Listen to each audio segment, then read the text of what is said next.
Having surpassed 1,000 completed anime, it's time to review my old favorites and find out what holds up. I'm Sacrabolic, your envoy of hope, and this is Anime Favorite Search.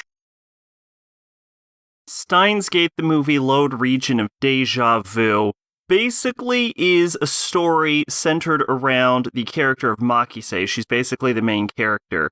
And what's happening is that Okabe's memories of his other timelines are fucking with his head and giving him PTSD, but they're also, for some strange reason, like ripping him out of the Steins Gate. And so his existence sort of ends up getting erased from the Steins Gate timeline, and everyone ends up forgetting him. But Makise has the best grasp on him. Like, she's the one that can remember him the best, probably because of their romantic feelings for each other. And so she ends up having these conflicting feelings about whether to save him or not save him, or delve into time travel technology or not dive into time travel technology. But of course, we know what happens if you dive into time travel technology. There's a high chance that either World War III happens or CERN gets its hands on it. And we know that in the future, her regrets end up leading her to creating a time machine because Suzuha comes from the future and is like, yo, just save him now. It's going to solve so many fucking problems. And so what they end up having to do is sort of use the time machine as a way to solidify the Steins Gate in Okabe's mind as basically the prime timeline, as like the main timeline, so he stops getting pulled off into adjacent timelines. I'm not really going to get into the details of how that worked, because it doesn't really matter. I don't think the show super cares. It does explain some of the things that were shown earlier on in the series, like certain lines, for example, that Okabe said about his first kiss, which apparently was always supposed to be that kiss he had with Moeka. I didn't get that in the original Steins Gate show, but it is also worth noting that on my last rewatch, when he said that line, I had a clearer memory of the Déjà Vu movie than the fact that he technically kissed Moeka. So I guess people have said that's sort of like a retcon, and I guess I can kind of see it. But yeah, even when he said that line, I was sort of rewatching Steins Gate. It had this idea that it wasn't Moeka, it was just like some lady he kissed like way before that, which isn't crazy to think that Okabe has kissed someone before. He's like, what, 19 or something, even though he looks 30? Doesn't matter. None of this matters. So this is basically just more Steins Gate. The time travel in this delves a bit into the concept of memories and déjà vu and how everyone has reading Steiner to a degree.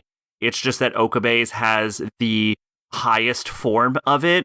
And there is an implication, if not confirmation, that the use of the time machine is actually what refines the reading Steiner ability, because Makise, after she uses it, ends up with a much better ability to remember across timelines than the remainder of the cast that have not, which just makes sense, honestly. You're the one that causes the timeline jump, so you're the one that remembers it the best. It just makes, it makes a lot of sense. Anyway, basically, it's just like more Steins Gate, right? More of the characters that you already like, more Steins Gate plot lines, more time travel that only kind of makes sense.